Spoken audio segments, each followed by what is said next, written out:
Welcome to Econoday Unplugged. Today is Tuesday, August 28th, and I am Ann Picker, Econoday's chief economist. With me are Jeremy Hawkins in London and Mark Pender in Pennsylvania. Jeremy, we need to catch up on what's happening in the Eurozone.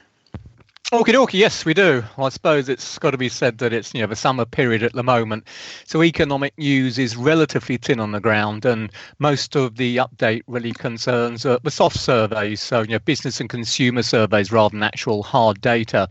What we've seen from that level over the last week or so is that probably August was a moderately decent month for the Eurozone economy. In particular, looking at the flash PMI composite index there coming in at 54.4, so that's essentially unchanged from the 54.3 we saw in the final figures for July.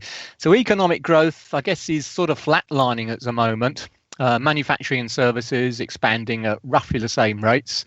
Looks as if mid-quarter was at least a better period as far as France and Germany are concerned, so that's certainly good news. Aggregate employment continues to expand at a healthy rate too, but there's still some major question marks, I think, when you go through, if you like, the entrails of the data. Orders are rising less quickly now than they were earlier in the year, and backlog accumulation, which has been one of the key factors helping to support output so far during 2018, that's now running at its lowest rate in some 19 months. And sort of the icing on the cake, I suppose, for those people who take a pessimistic view of the Eurozone, business optimism, that's now an aggregate level of 2-year low. Indeed, if we look at some of the smaller member states, their optimism is down at a 5-year trough. Manufacturing, certainly worried by protection issues, and output price inflation also appears to soften a little bit. So I guess we put all that lot together, suggests that the Eurozone is doing okay, but not much better than that. The end of quantitative easing is probably still on for the end of this year, but certainly any chance of a hike in interest rates from the ECB seems to be about as far away as ever. And one other point I should mention with regards to Eurozone, sticking with the survey data, consumer confidence has also continued to slip. The flash August data, although historically speaking, it's got to be said it's still relatively firm. It was still at its weakest level since May 2017. So I think safe to say, put all that lot together, it seems as if the Eurozone economy is going nowhere in a hurry at the moment. And if we do see protectionism and such issues weighing more in the second half of the year, then the risk is certainly we see growth starting to slow down in contrary to the ECB's expectations as a pickup. UK, well, the Bank of England, of course, tightened earlier on this month and looks to be on hold until after Brexit has been sorted out. Parliament's in summer recess over here, but that hasn't stopped increasing scare stories about the implications of a no deal.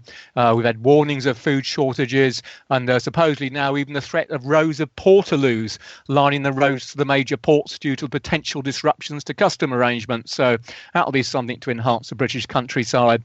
But one point of note, that was portaloos, yes, mobile, exactly that, for those poor drivers of articulated vehicles carrying whatever they may be, unable to get across and through the ports as easy as they once could, assuming we get the hard Brexit. So that's one of the scare stories at the moment. And something else I should mention of note, just sort of kind of these one-off factors. As people may be aware, we had a very hot summer as far as Europe's concerned, and that was also true of the UK.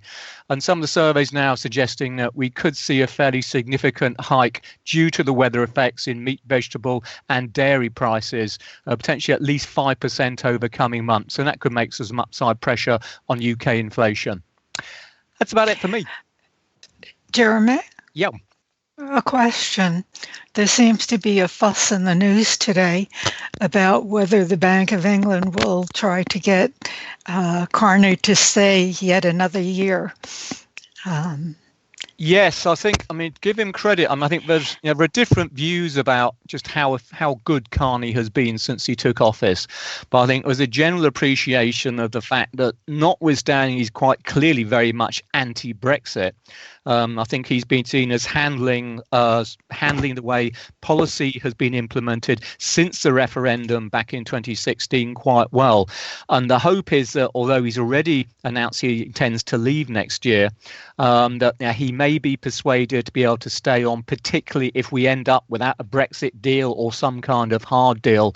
I think financial markets, by and large, have given him the benefit of a doubt, would like to see him stay on. If he were to go, it's the usual case of having to bed in a new head of governor of the Bank of England. Of course, that's going to make markets all the more uncertain.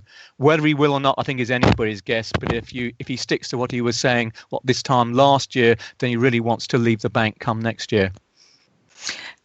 There's another vacancy coming up, and that's at the ECB. And there seems to be quite a lot of chatter about who will replace Mario Draghi. There is, of course, there's inevitably a lot of sort of talk about what's going to go on there. I think there's something of a battle at the moment between the northern and the southern member states of the Eurozone. Germany would very much like to see the Bundesbank head take over the role, but I think there are concerns now, particularly amongst the Mediterranean countries, where that we could see the Bundesbank attitude towards policy being too harsh at a time when the Eurozone economy is still really struggling to generate the inflationary pressures that the ECB should want to see to meet its target level. So this is going to run, I expect, for some considerable while yet. And it's at this stage, it's really unclear who will actually get the final position. And of course, it's down to the politicians as well, which makes it even more complicated. Is Draghi sure to be replaced, to resign? Oh, he will be going. Yes, his term will be finishing. So that's it. That's him for him. He's off. Okay. Down in Australia, with endless beaches, clear blue skies, barbecues, and beer, once again, its politics has been subject to ructions. Like other countries, there are concerns over stagnating wages, rising housing costs, and in some places, opposition to immigration. Underlying it all, though, is the feeling that politicians have stopped listening to their constituencies.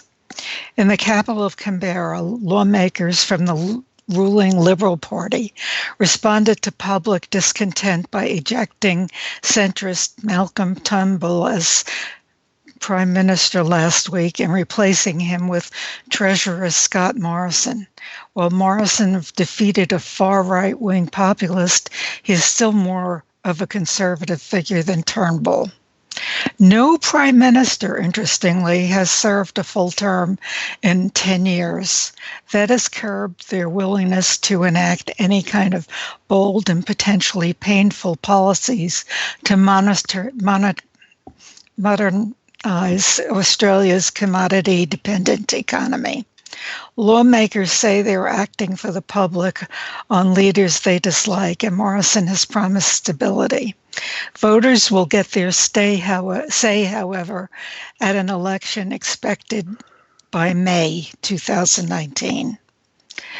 The latest bloodletting has pushed the Australia's currency, the Aussie dollar, down to more than a 2-year low, and is reinforcing the views that Canberra politicians act only for themselves. The new Prime Minister has promised generational changes in the warring Liberal policy, has also promised to end the battling that scarred the Conservative government ahead of the election by May. We have issues. I'm sorry, but isn't Australia's economy doing very well? Yes, it has not had a recession since 1990. And is expected in the second quarter, which will not be released for a week, 10 days, to be growing at an annual rate from last year at 3%. But there was still some economic discontent? There's very much a disconnect from the two. However, the economy has been a commodity-driven gains, and intermittently they try to change their economy so there's more balance between industrial and commodity-driven growth. Okay, Mark. My turn? Your turn. Well, it's been an interesting morning. We've had initial trade data on the third quarter for July, and this is the goods. This is trade in goods, which is the dominant part of trade. And it was a very large deficit, $72.2 billion. Imports exceeded exports. That's money flowing out of the economy. And these are the some of the initial reports following in now as these trade issues develop. And I guess the very initial ones in the second quarter, if there was much of an effect, must have been favorable, because the second quarter trade added a full percentage point, 1.1 points to the fourth quarter GDP, which, if we remember, was a very strong 4.1%. So really a big bulk of that was coming from improvement in trade. Well, the first indications, well below expectations, by the way. This was a surprise on how weak they were. Exports just really fell across the board. Including for capital goods, which is the nation's biggest strength, and including a really sizable decline in exports of agricultural products. And on the import side, imports are also going up, and they're going up solidly, 0.9% in the month. So that adds, of course, even more trouble. So we're not seeing any downturn in imports. And here again, all across the readings, including foods, which went up 2%, vehicles up nearly 2%.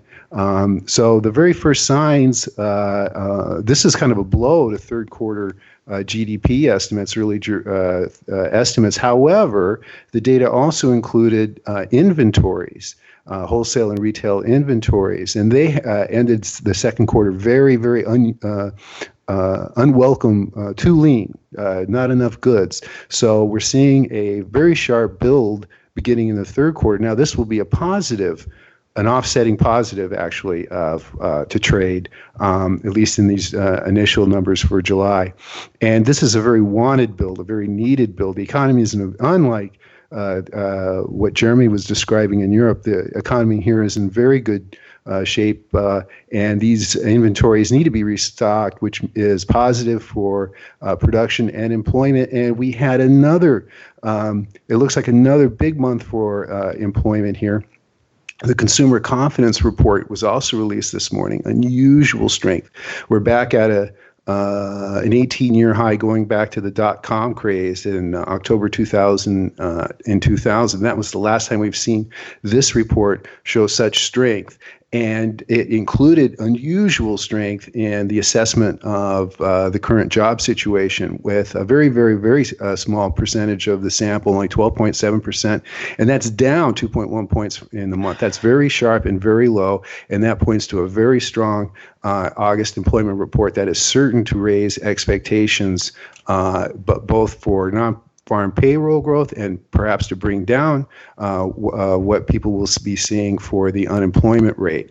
And later this week, we're getting personal income and outlays, which will update the full July consumer spending picture, which, based on the retail segment of this, looks to have been pretty strong. And the consumer confidence jump that we've seen today does hint very strongly at an uptick in the August numbers, which of course have yet to appear. But turning back to the July numbers in personal income and outlays, that report will also include the PCE core price index. And this is the most important of all the inflation indexes. And it looks to be the economy consensus for the core is only a 0.2% rise. Medical care has been showing a little pressure. Vehicles have been showing a little pressure. But housing, really the bulk of consumer spending or consumer price exposure, is pretty soft right now.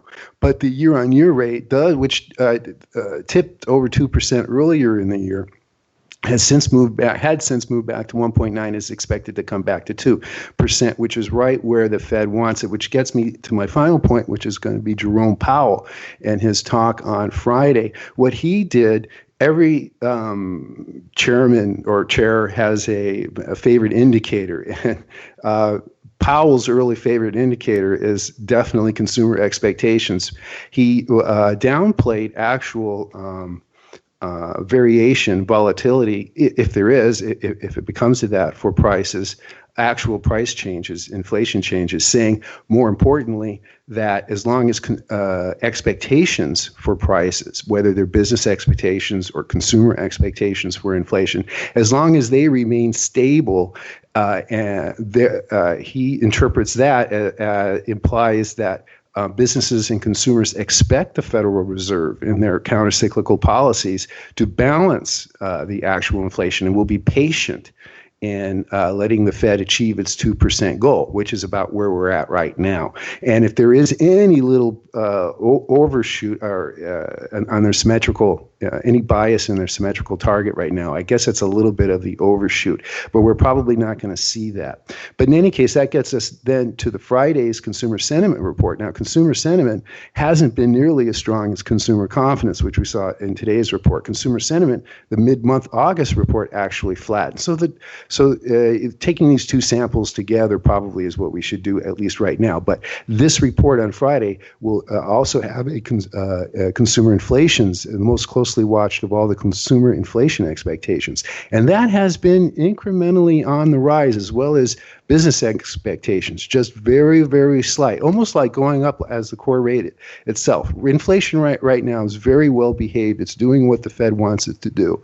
And that is, I think, a big positive, keeping expectations for Fed policy in clear focus, and there are expectations for continued gradual rate hikes, but I think everything is falling in line with what the general outlook is. Thanks, Mark. Until next week.